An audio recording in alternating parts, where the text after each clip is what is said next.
Hello everyone, स्वागत है एक बार फिर से आप सभी साथियों का शिक्षा संकल्प के इस ऑनलाइन यूट्यूब प्लेटफॉर्म पर। कैसे हैं आप सभी दोस्त? आशा करते हैं कि आप लोग बहुत ही अच्छे होंगे, स्वस्थ होंगे।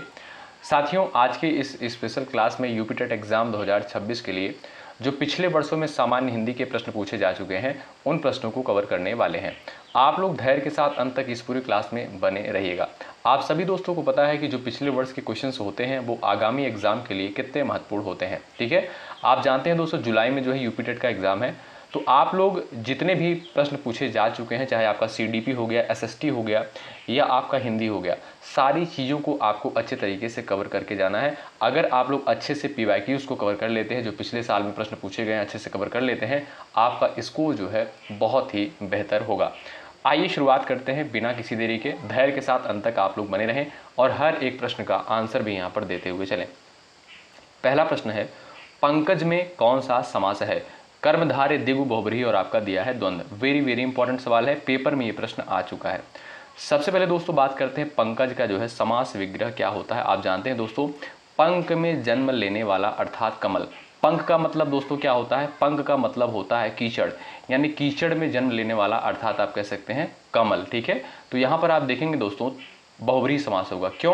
क्योंकि इसमें जो है साथियों तीसरे पद की प्रधानता बताई जा रही है। और आप जानते हैं दोस्तों कि बहुब्रीहि समास में क्या होता है कि दोनों पद अप्रधान होते हैं, इसमें किसी तीसरे पद की प्रधानता बताई जाती है, तो वहां पर आपका क्या होता है? बहुब्रीहि समास होता है। ऑप्शन नंबर 3 बिल्कुल राइट आंसर होगा। दूसरा प्रश्न देखिएगा, अयोगवाह कहा जाता है, बताइएगा अयोगवाह जो है किसे कहते हैं? यहाँ पर आप लोग सेकंड क्वेश्चन का उत्तर करें। ये भी प्रश्न आपका यूपी टेट परीक्षा में पूछा जा चुका है, बताइएगा। दोस्तों ऐसे ही प्रश्न आपको एग्जाम में देखने को मिलेंगे, बताइए। आप सभी साथियों को पता है भाई, अनुस्वार और विसर्ग को क्या बोलते हैं? अयोगवाह कहा जाता है। अनुस्वार आपका साथियों कौन सा है? ये आपका है अनुस्वार, इसे अनुस्वार बोलते हैं। और साथियों ये आपका है क्या? विसर्ग, इसे क्या बोलते हैं? विसर्ग। और इन्हीं दोनों को मिलाकर क्या होता है भाई? इन्हें ही अयोगवाह कहा जाता है। ऑप्शन सेकंड जो आपका दिया गया है बिल्कुल सही आंसर हो जाएगा। अगला सवाल ये रहा, एक ओर अजगर लखी एक ओर मृगराय, बिकल बटोही बीच ही परियो मूर्छा खाए। साथियों ये पंक्ति जो है बहुत ही फेमस है और यहाँ से जो है एग्जाम में सवाल बन चुका है और ये प्रश्न पेपर में आ चुका है। यहाँ पर क्या बताना है? इन पंक्तियों में कौन सा रस हो जाएगा? भयानक है, वीर है, करुण है और आपका दिया है और रौद्र रस। बताएं, चलिएगा आंसर देने का आप लोग यहाँ प्रयास कर सकते हैं। साथियों इसमें देखेंगे ये जो पंक्ति है, यहाँ पर जो है, यहाँ एक तरफ जो है अजगर और दूसरी तरफ जो है सिंह यानी मृगराय को देखकर यात्री जो है डर के मारे मूर्छित हो जाता है। ठीक है, तो यहाँ पर आप क्या कहेंगे?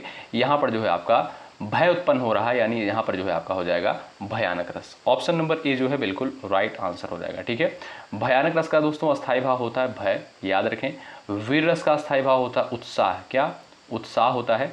करुण रस का अस्थायी भाव क्या होता है भाई? आप सभी दोस्तों को पता होना चाहिए, शोक होता है। ठीक, अच्छा रौद्र रस का अस्थायी भाव क्या है? इसका कमेंट बॉक्स में आप लोग बताइएगा। क्वेश्चन नंबर नेक्स्ट है, से विभक्ति निम्नलिखित में से जो है किस कारक के लिए प्रयुक्त होती है? संप्रदान, कर्म, करण और आपका दिया है कर्ता। क्वेश्चन नंबर 4 का उत्तर आप लोग यहाँ पर करेंगे। इंपॉर्टेंट सवाल है, पूछा गया पेपर में। देखिएगा दोस्तों, से विभक्ति अगर आप देखेंगे साथियों, करण कारक के लिए भी प्रयोग होता है और आपका अपादान कारक के लिए भी प्रयोग होता है, लेकिन ऑप्शंस में अपादान कारक नहीं दिया गया है, इसलिए आप जो है ऑप्शन नंबर 3 पर यहाँ पर जाएंगे। ठीक है, थर्ड ऑप्शन जो आपका दिया गया है बिल्कुल राइट आंसर हो जाएगा। और साथियों अपादान कारक में जो से प्रयोग होता है, इसमें जो है अलगाव का भाव होता है। क्या? अलगाव का भाव होता है। जैसे अगर मैं आपसे कहूं कि पेड़ से पत्ते गिरते हैं, क्या भाई? पेड़ से पत्ते गिरते हैं, यानी पेड़ से साथियों पत्ता अलग हो रहा है, यहाँ पर अलगाव का भाव है, तो यहाँ पर दोस्तों आपका अपादान कारक होता है। आइए अगला प्रश्न यहाँ पर देखेंगे हम लोग। क्वेश्चन नंबर नेक्स्ट है, उसने नहाकर भोजन किया, इस वाक्य में जो है नहाकर निम्नांकित में से किस क्रिया का उदाहरण है? द्विकर्मक है, प्रेरणार्थक है, पूर्वकालिक है, संयुक्त क्रिया है। क्वेश्चन नंबर 5 का यहाँ पर आप सभी प्यारे दोस्त आंसर देने का प्रयास करें। चलिएगा राइट आंसर क्या हो जाएगा आप लोग यहाँ पर बताएंगे। अच्छा, जो साथी यहाँ पर ऑप्शन नंबर 3 पर गए पूर्वकालिक क्रिया पर, वो बिल्कुल राइट है। दोस्तों आप जानते होंगे, जब कर्ता जो है एक क्रिया को समाप्त करके तत्काल दूसरी क्रिया प्रारंभ करता है, तो वहाँ पर साथियों क्या है? वहाँ पर जो है पहली क्रिया पूर्वकालिक क्रिया कहलाती है। ठीक है, तो आपका थर्ड ऑप्शन जो यहाँ पर दिया है बिल्कुल राइट आंसर हो जाएगा। यानी उसने जो है नहाकर भोजन किया। यहाँ पर साथियों जो नहाकर है ये आपका क्या है, पूर्वकालिक क्रिया के अंतर्गत आएगा। ऑप्शन नंबर थर्ड बिल्कुल यहाँ पर सही आंसर हो जाएगा। सवाल नंबर अगला देखिएगा, क्वेश्चन नंबर नेक्स्ट ध्यानपूर्वक देखिए और आंसर दीजिएगा। पूछा गया प्रश्न है, सूफी संतों की शैली क्या है? गजल, मसनवी, तर्जुमा, मरसिया। यहाँ पर क्वेश्चन नंबर 6 आपके स्क्रीन पर दिया गया है। इस प्रश्न का उत्तर यहाँ पर सभी प्यारे दोस्त दे सकते हो, सभी लोग यहाँ पर बता सकते हो। तो जो लोग यहाँ पर जा रहे हैं मसनवी ऑप्शन नंबर 2 पर जा रहे हैं, वो क्या है भाई, वो बिल्कुल यहाँ पर राइट हो जाएंगे। और ये प्रश्न दोस्तों आपका एग्जाम में आ चुका है, ध्यान रखिएगा आप लोग।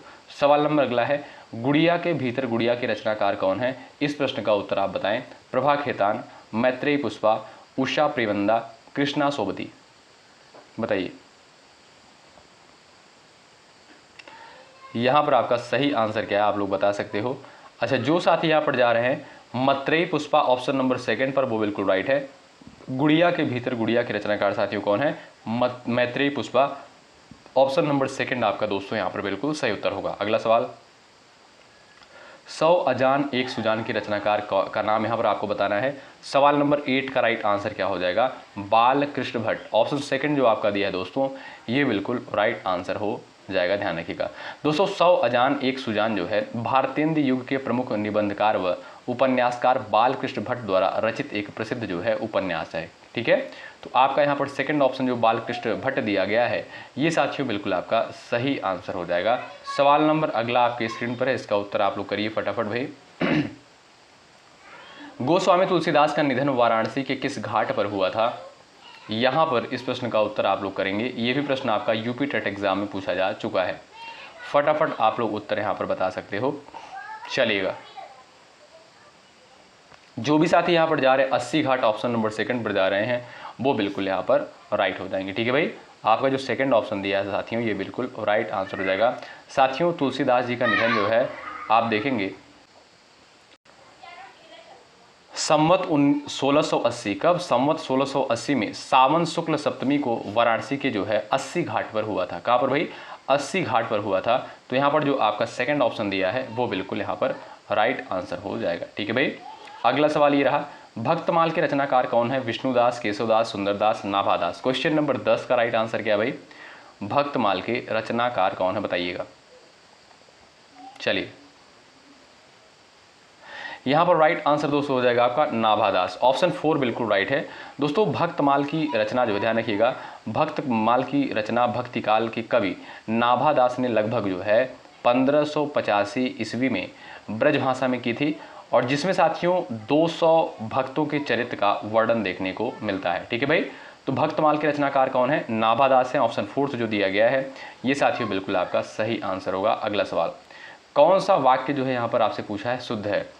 गलियों को चौड़ा करना आवश्यक है, परशुराम के क्रोधाग्नि ने क्षत्रियों को जला दिया, वृक्षों पर कोयल कूक रही है, खेतों में लंबे लंबे घास उग गए हैं।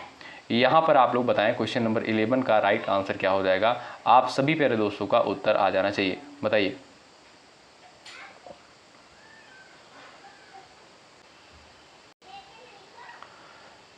चलिएगा, उत्तर देने का प्रयास करें आप लोग। आप देखेंगे दोस्तों यहाँ पर जो आपका पहला ऑप्शन दिया है, गलियों को चौड़ा करना आवश्यक है, ये जो है आपका साथियों बिल्कुल शुद्ध वाक्य हो जाएगा। ठीक है भाई, आपका जो है यहाँ पर ए ऑप्शन बिल्कुल राइट आंसर होगा। अब दोस्तों यहाँ पर जो आपका दिया, परशुराम के क्रोधाग्नि ने क्षत्रियों को जो है जला दिया, यहाँ पर साथियों अगर आपका इस तरीके से वाक्य होता कि परशुराम की क्रोधाग्नि होना चाहिए, यहाँ पर क्या होना चाहिए? यहाँ पर की होना चाहिए, तो आपका ये सही हो जाता है। ठीक है, इसलिए आपका ये भी इनकरेक्ट है। वृक्षों पर कोयल कूक रही है, यहाँ पर वृक्ष होना चाहिए, ये भी आपका गलत है। खेतों में लंबे लंबे घास उग आए, यहाँ पर साथियों लंबी लंबी होना चाहिए। ठीक है, तो आपके ये तीनों वाक्य जो दिए गए हैं गलत हैं, लेकिन पहला ऑप्शन जो आपका दिया साथियों बिल्कुल राइट होगा। अगला सवाल, विद्यार्थी में कौन सी संधि है? बिल्कुल सिंपल सा क्वेश्चन है, लेकिन पेपर में दोस्तों पूछा जा चुका है। अगर यहाँ पर आप देखेंगे विद्यार्थी शब्द, तो विद्यार्थी का जो समास माफ कीजिएगा संधि विच्छेद होगा, क्या होगा? विद्याधन अर्थी होता है। क्या? विद्याधन अर्थी होता है। और यहाँ से आप बड़ा आ लेंगे और यहाँ से आप छोटा आ लेंगे, दोनों मिलकर क्या हो जाएगा? दीर्घ आ बन जाएगा। क्या? तो आप कहेंगे इसमें दीर्घ स्वर संधि का एग्जाम्पल है। ऑप्शन नंबर 4 पर जो लोग यहाँ पर जा रहे हैं वो बिल्कुल राइट हो जाएंगे। बिल्कुल सिंपल सा क्वेश्चन है। अगला सवाल ये रहा, कानन का पर्यायवाची शब्द यहाँ पर आपसे पूछा है, फटाफट यहाँ पर सभी दोस्त आप उत्तर देने का प्रयास कर सकते हैं। चलिएगा, कानन का पर्यायवाची शब्द यहाँ पर क्या हो जाएगा, आप लोग बता सकते हैं। साथियों, कानन का जो पर्यायवाची शब्द होता है वो क्या होता है, जंगल होता है। ठीक है, क्या जंगल होता है। और इसके अन्य पर्यायवाची होते हैं, जैसे आपका विपिन हो गया, ठीक है, अरण्य हो गया, कांतार हो गया, अटवी हो गया, वन हो गया, ये सभी आपके कानन के पर्यायवाची होते हैं।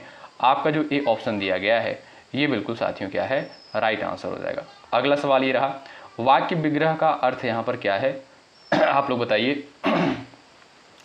वाक्य खंडों को अलग अलग करके उनका संबंध बताना, वाक्य रचना करना, संधि और समास बताना, शब्दों को जोड़ना। बताइएगा वाक्य विग्रह का अर्थ क्या होता है, इस प्रश्न का उत्तर आप लोग यहाँ पर कर सकते हैं। चलिएगा, तो साथियों जो सटीक आंसर आपका हो जाएगा इस प्रश्न का वो हो जाएगा वाक्य खंडों को अलग अलग करके उनका संबंध बताना क्या कहलाता है, वाक्य विग्रह कहलाता है। आपका ए ऑप्शन जो है बिल्कुल सही उत्तर हो जाएगा। सवाल नंबर अगला आपके स्क्रीन पर लग चुका है, इसका उत्तर फटाफट आप लोग देने का प्रयास करें। बिनु पग चले सुने बिनु काना, कर बिनु कर्म करे विधिनाना, इन पंक्तियों में प्रयुक्त अलंकार कौन सा है। चलिए, यहाँ पर आपका दोस्तों राइट आंसर क्या हो जाएगा, आप सभी प्यारे दोस्तों का आंसर आ जाना चाहिए, बताएं। चलिएगा, क्वेश्चन नंबर 15 आपके स्क्रीन पर दिया गया है और ये भी दोस्तों आपका जो है यूपी टेट एग्जाम में ये प्रश्न पूछा गया है। मैं दोस्तों आपसे फिर से कह रहा हूँ, अगर आप यूपी टेट एग्जाम की तैयारी कर रहे हैं तो जितने भी प्रश्न पूछे जा चुके हैं अभी तक पिछले वर्षों में, उनको आपको अच्छे तरीके से करके जाना है। चाहे आपका CDP हो गया, SST हो गया, अगर आपका जो है हिंदी हो गया और लैंग्वेज के जो पेपर्स होते हैं उनको अच्छे तरीके से आपको अटेंड करके जाना है, सही तरीके से क्वेश्चंस को लगा करके जाना है। ठीक है, तो यहाँ पर दोस्तों आप देखेंगे जो विभावना अलंकार दिया गया ऑप्शन नंबर 4 पर जो लोग जा रहे हैं वो बिल्कुल राइट हो जाएंगे। दोस्तों विभावना अलंकार किसे कहते हैं आप जानते हैं दोस्तों, जहां कारण के बिना ही कार्य का होना पाया जाता है वहां साथियों विभावना अलंकार होता है। ठीक है, यहां आप देखेंगे साथियों, यहां जो है पैर के बिना चलना और कान के बिना सुनना वर्णित किया गया है, इसलिए आप कहेंगे विभावना अलंकार होगा। ऑप्शन 4 आपका बिल्कुल साथियों सही आंसर होगा। अगला सवाल देखें, निम्नलिखित में से कौन सी जो है वाचन शिक्षण की विधि नहीं है, बताइए। व्याख्या विधि है, अनुध्वनि विधि है, समवेत पाठ विधि है, ध्वनि साम्य विधि है। क्वेश्चन नंबर 16 का उत्तर बताएं। चलिएगा, यहाँ पर क्वेश्चन नंबर 16 आपके स्क्रीन पर दिया, बता सकते हैं निम्नलिखित में से कौन सी वाचन शिक्षण की विधि नहीं है, बताइएगा। इसका आंसर क्या हो जाएगा, क्वेश्चन नंबर 16 का उत्तर आप यहाँ पर बता सकते हैं।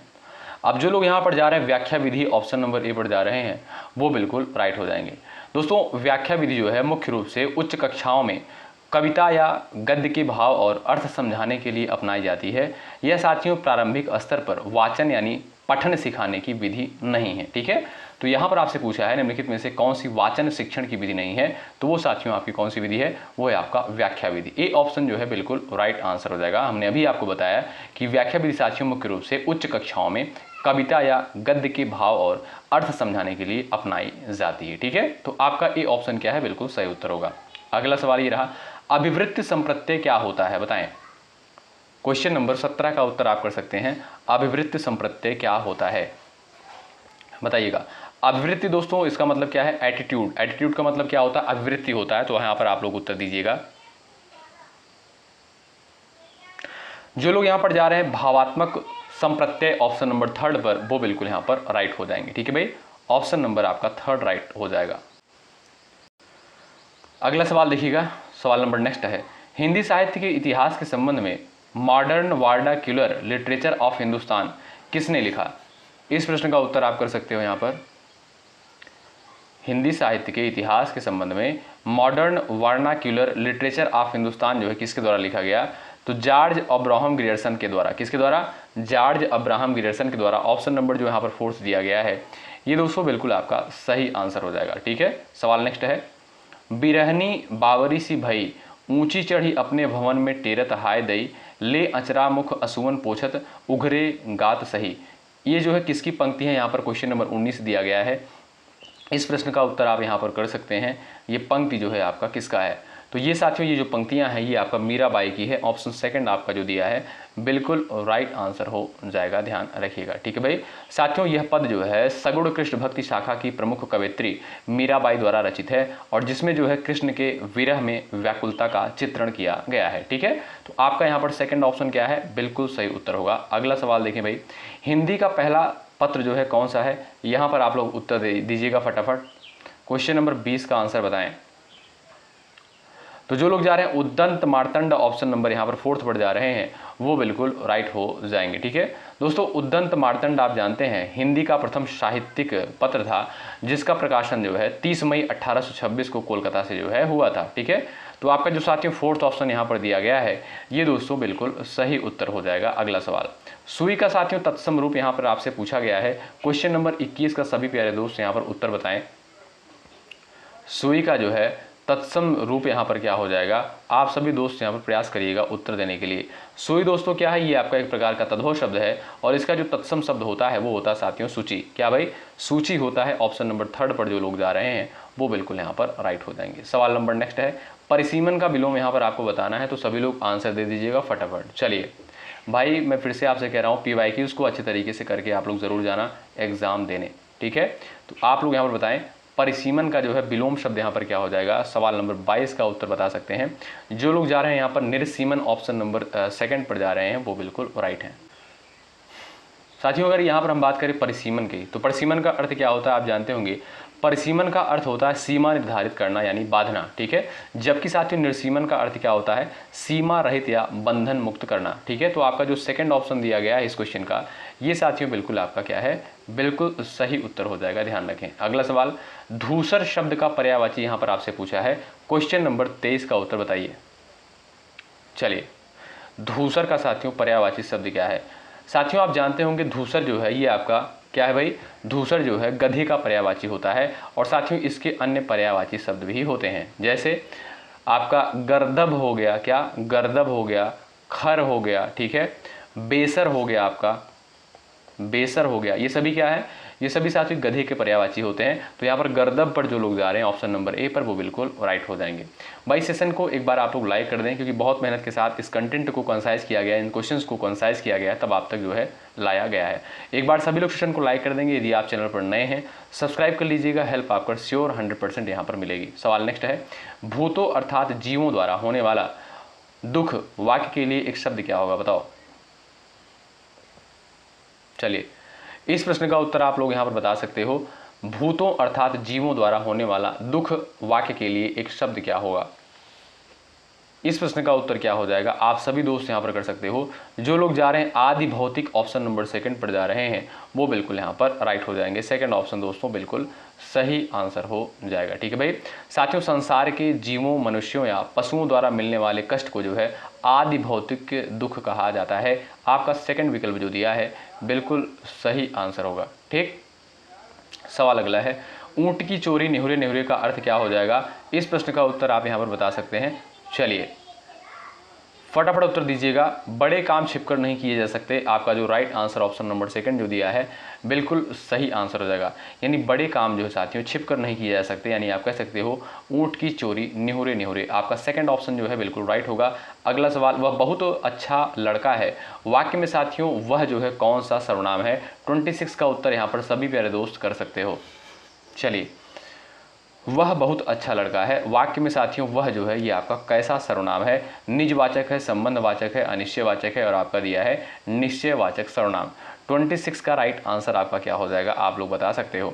साथियों जब जो है यह वह शब्द किसी निश्चित व्यक्ति या वस्तु की ओर प्रत्यक्ष संकेत करते हैं तो वहाँ पर साथियों आपका निश्चयवाचक सर्वनाम होता है। तो भाई यह हो गया आपका, वह हो गया, ये क्या है, निश्चयवाचक के अंतर्गत आएगा। ऑप्शन नंबर आपका फोर्थ जो दिया गया है ये साथियों क्या है, बिल्कुल सही आंसर हो जाएगा। ठीक, अगला सवाल देखिए, ये रहा, मनोहर जीवन भर पूरा सुख भोगता रहा, इसमें जो है कौन सा विशेषण है। संख्यावाची, सर्वनामिक और आपका दिया है गुणवाचक, परिमाणवाचक। क्वेश्चन नंबर 27 का उत्तर बता सकते हो। मनोहर जीवन भर पूरा सुख भोगता रहा, इसमें जो है आपका कौन सा विशेषण हो जाएगा।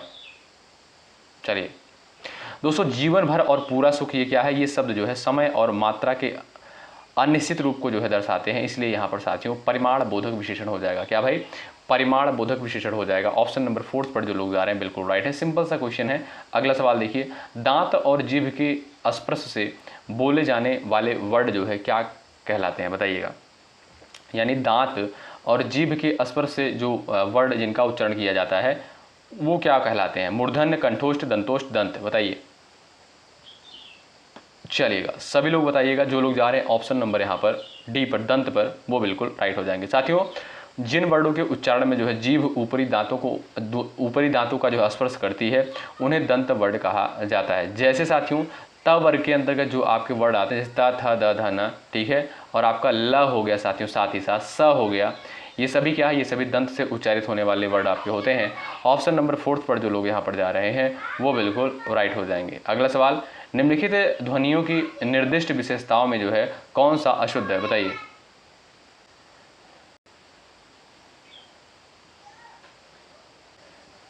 यहाँ पर साथियों आप देखेंगे अशुद्ध छांटना है। क्या भाई? अशुद्ध यानी कौन सा गलत है, ये आपको यहाँ पर बताना है।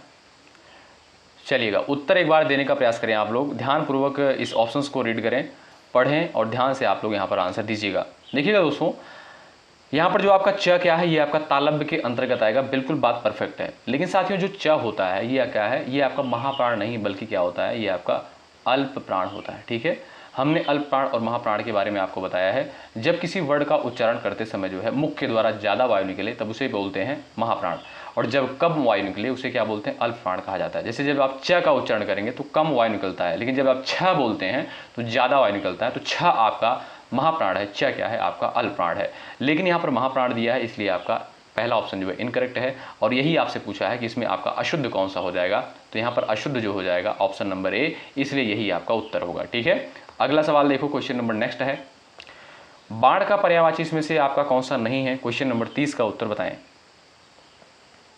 चलिए, सही उत्तर क्या है दोस्तों? आपका सारंग, ऑप्शन नंबर बी आपका जो है बिल्कुल सही उत्तर होगा। सवाल नेक्स्ट है, उपचारात्मक शिक्षण का आधार निम्न में से कौन सा है, बताइए। उपचारात्मक शिक्षण का आधार जो है निम्नलिखित में से कौन सा है? तो भाई वो हो जाएगा आपका निदानात्मक परीक्षण। क्या भाई? निदानात्मक परीक्षण पर जो लोग ऑप्शन नंबर बी पर जा रहे हैं वो बिल्कुल यहाँ पर राइट हो जाएंगे, ध्यान रखिएगा आप लोग। ठीक है, ऑप्शन नंबर बी आपका साथियों बिल्कुल सही उत्तर होगा। सवाल नंबर अगला है, अयोगवाह साथियों कहा जाता है किसे? अल्प प्राण को, संयुक्त व्यंजन को, महाप्राण को, और आपका दिया है विसर्ग को। चलिए, इस प्रश्न का उत्तर क्या हो जाएगा बताओ? अयोगवाह कहा जाता है, तो सही उत्तर दोस्तों हो जाएगा आपका क्या भाई? विसर्ग को। आप जानते हैं दोस्तों, जो आपके अनुस्वार होते हैं और जो आपके विसर्ग होते हैं इन्हें क्या बोलते हैं दोस्तों? इन्हें जो है अयोगवाह कहा जाता है। ऑप्शन नंबर 4 आपका जो दिया गया है बिल्कुल राइट आंसर हो जाएगा। अगला सवाल, यहाँ पर दोस्तों क्या करना है? यहाँ पर आपको सुमेलित करना है। हालांकि दोस्तों यहाँ पर इसके सामने भी कुछ ऑप्शंस दिए गए थे, आपको मिलान करना था। ठीक है, यानी इनके जो रचनाकार हैं यहाँ पर जो है ऑप्शंस दिए गए थे, लेकिन हमने उसको हटा दिया है। कारण ये है दोस्तों कि अगर यहाँ पर हम रख देते तो ये क्वेश्चन आपको पूरा नहीं दिखता, यही कारण है कि इसको हटा दिया गया है। तो लेकिन ये प्रश्न आपका यूपी टेट एग्जाम में पूछा गया है, तो इस क्वेश्चन का आंसर मैं आपको बता रहा हूँ। ठीक है, देखिएगा, बात करें साथियों रामचरितमानस की, तो आप जानते हैं साथियों रामचरितमानस की रचना जो है तुलसीदास जी के द्वारा करी गई है।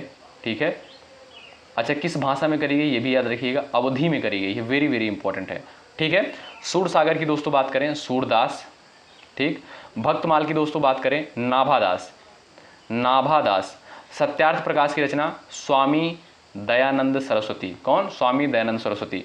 तो याद रखिएगा यही क्वेश्चन पेपर में पूछा गया था। ठीक, अगला सवाल देख लो भाई, क्वेश्चन नंबर नेक्स्ट है। इसमें भी दोस्तों आपसे क्या बताना है? आपको बताना है इसमें भाववाच्य आपका कौन सा हो जाएगा।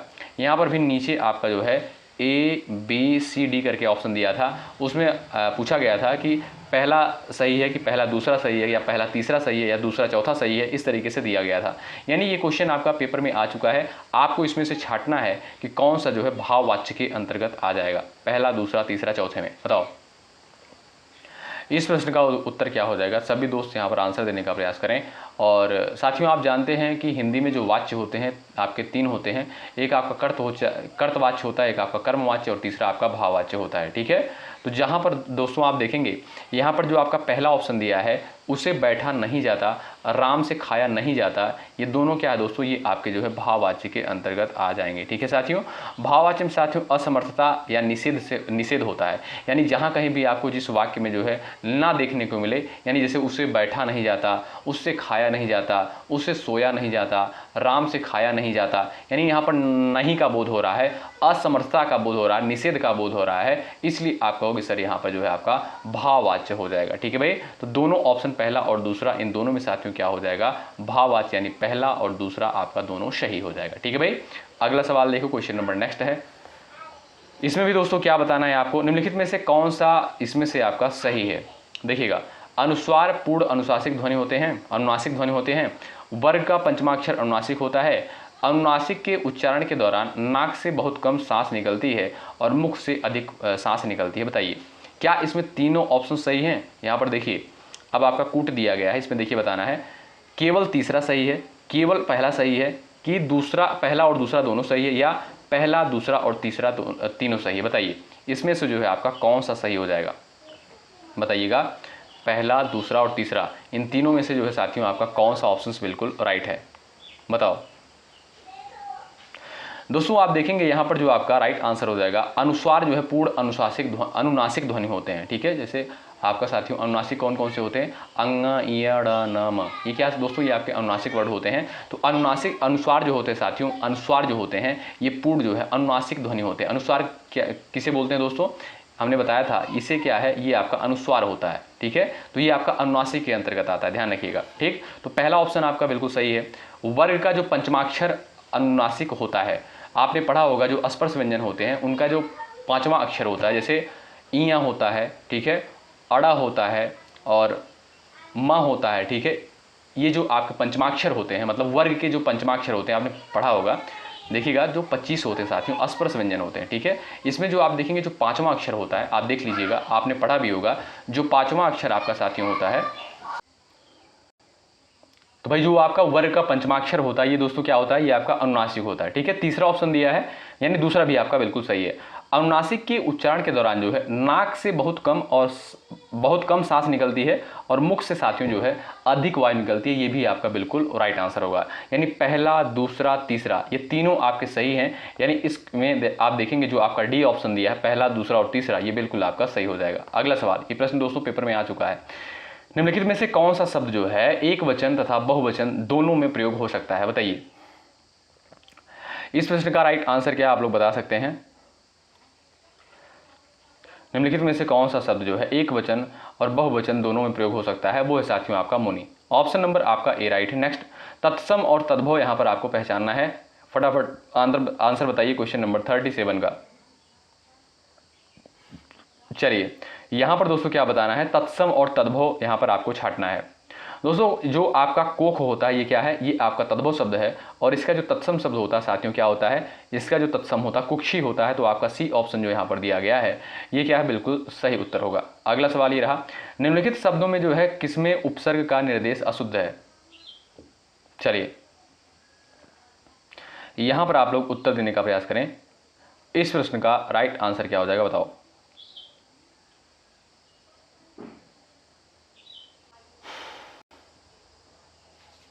यहां पर साथियों अगर आप देखेंगे उद्ग्रीवा जो दिया है बिल्कुल आपका ये बिल्कुल सही है। ठीक है, उत्ग्रीवा जो आपका दिया है इसमें उपसर्ग का जो निर्देश है बिल्कुल सही है।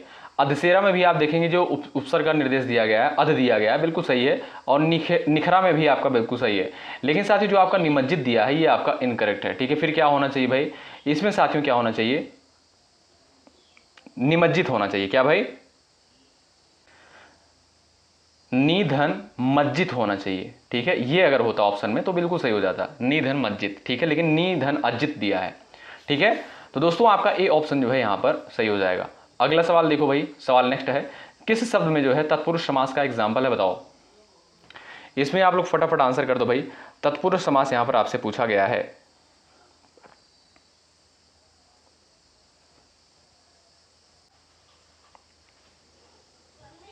चलिएगा उत्तर देने का आप लोग प्रयास करें। यहां पर जो भी साथी जा रहे हैं मधुमक्खी पर ऑप्शन नंबर 4 पर जा रहे हैं वो बिल्कुल राइट है। और पीतांबर में साथियों क्या है आप जानते हैं, इसमें जो है आपका हो जाएगा बहुब्रीहि समास। क्या भाई, पीतांबर में साथियों आप देखेंगे इसमें आपका बहुब्रीहि समास हो जाएगा। ठीक है, अगला सवाल देखिए, क्वेश्चन नंबर नेक्स्ट है, सिर पर सवार रहना मुहावरे का सही अर्थ क्या है? सिर पर सवार रहना, तो भाई राइट आंसर हो जाएगा पीछे पड़ना, मरने मारने पर उतारू होना, भाग जाना, बाधक होना। सही उत्तर हो जाएगा पीछे पड़ना। आपका जो ए विकल्प दिया गया है बिल्कुल सही आंसर हो जाएगा। अगला सवाल ये रहा आपके स्क्रीन पर, इसका उत्तर बताएं। निम्नलिखित में से कौन सा विकल्प साथियों विलोम की दृष्टि से जो है सही नहीं है? विलोम की दृष्टि से जो है कौन सा इसमें से आपका सही नहीं है? इस प्रश्न का उत्तर आप यहां पर कर सकते हो, बता सकते हो। चलिए भाई, चलिएगा, सही उत्तर क्या हो जाएगा आप लोग बताएं। दोस्तों आप देखेंगे कीर्ति का क्या होता है अपकीर्ति, बिल्कुल बात सही है भाई। अच्छा, उत्कर्ष का क्या होता है? अपकर्ष होता है। और आरोह का क्या होता है साथियों? आरोह का अवरोह होता है। ठीक है, आरोह का मतलब बढ़ते हुए क्रम में, अवरोह का मतलब क्या होता है? घटते हुए क्रम में।